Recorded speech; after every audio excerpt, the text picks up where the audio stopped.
क्या आप जानते हैं, जब दुर्योधन ने पांडवों को श्राप दिलवाने के लिए दुर्वासा आर्षे को भेजा था, तब एक चावल के दाने से भगवान कृष्ण ने पूरा संकट खत्म कर दिया।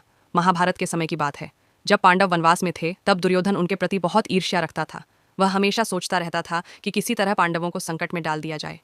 एक दिन उसके मन में एक चाल आई। उसने महान तपस्वी दुर्वासा अर्षि को बड़े आदर सत्कार से अपने महल में बुलाया और उनकी खूब सेवा की। दुर्वासा अर्षि अपनी क्रोधी प्रकृति के लिए प्रसिद्ध थे। अगर उनकी सेवा में थोड़ी भी कमी हो जाए तो वे तुरंत श्राप दे देते थे। दुर्योधन ने सेवा से प्रसन्न होकर उनसे कहा, हे महर्षि, मेरे बड़े भाई समान युधिष्ठिर और उनके भाई वन में रहते हैं। आप अपने हजारों शिष्यों के साथ वहां भोजन करने अवश्य जाइए। दुर्योधन की योजना बहुत चालाक थी। उसे पता था कि पांडवों के पास उस समय भोजन की कमी रहती है। अगर वे इतने सारे अर्षियों को भोजन नहीं करा पाए तो दुर्वासा अरष्य क्रोधित होकर उन्हें श्राप दे देंगे। उधर पांडवों के पास अक्षय पात्र था, जो उन्हें सूर्यदेव से मिला था। इस पात्र से तब तक अन्न निकलता रहता था जब तक द्रौपदी भोजन न कर ले। लेकिन जिस दिन दुर्वासा अर्षि आए, उस दिन द्रौपदी भोजन कर चुकी थी और अक्षय पात्र खाली हो चुका था।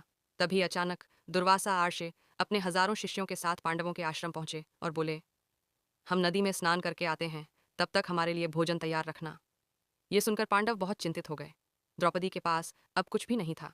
संकट की इस घड़ी में द्रौपदी ने सच्चे मन से भगवान कृष्ण को याद किया। भक्त की पुकार सुनकर भगवान कृष्ण तुरंत वहां प्रकट हो गए। उन्होंने मुस्कुराकर द्रौपदी से कहा, मुझे बहुत भूख लगी है, पहले मुझे कुछ खाने को दो। द्रौपदी ने दुखी होकर कहा, प्रभु, मेरे पास अब कुछ भी नहीं है। कृष्ण ने अक्षय पात्र को देखा और उसमें चावल का एक छोटा सा दाना चिपका हुआ पाया। उन्होंने वही दाना खा लिया और संतोष से कहा, अब मेरी भूख मिट गई। भगवान कृष्ण के संतुष्ट होते ही पूरे संसार की भूख मिट गई। उधर नदी में स्नान कर रहे दुर्वासा अर्षे और उनके शिष्यों को अचानक ऐसा लगा कि उनका पेट पूरी तरह भर गया है।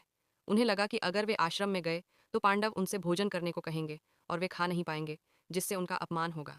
इसलिए वे चुपचाप वहां से चले गए। इस प्रकार दुर्योधन की चाल असफल हो गई और भगवान कृष्ण की कृपा से पांडव बड़े संकट से बच गए। जो सच्चे मन से भगवान को याद करता है, भगवान उसकी रक्षा अवश्य करते हैं। इस तरह भगवान कृष्ण ने द्रौपदी और पांडवों को बड़े संकट से बचा लिया। सच्चे मन से भगवान को पुकारो, वह हमेशा अपने भक्तों की रक्षा करते हैं। अगर आपको भी कृष्ण भगवान की लीला पर विश्वास है तो कमेंट में राधे राधे ज़रूर लिखें और ऐसी ही कथाओं के लिए चैनल को सब्सक्राइब करें।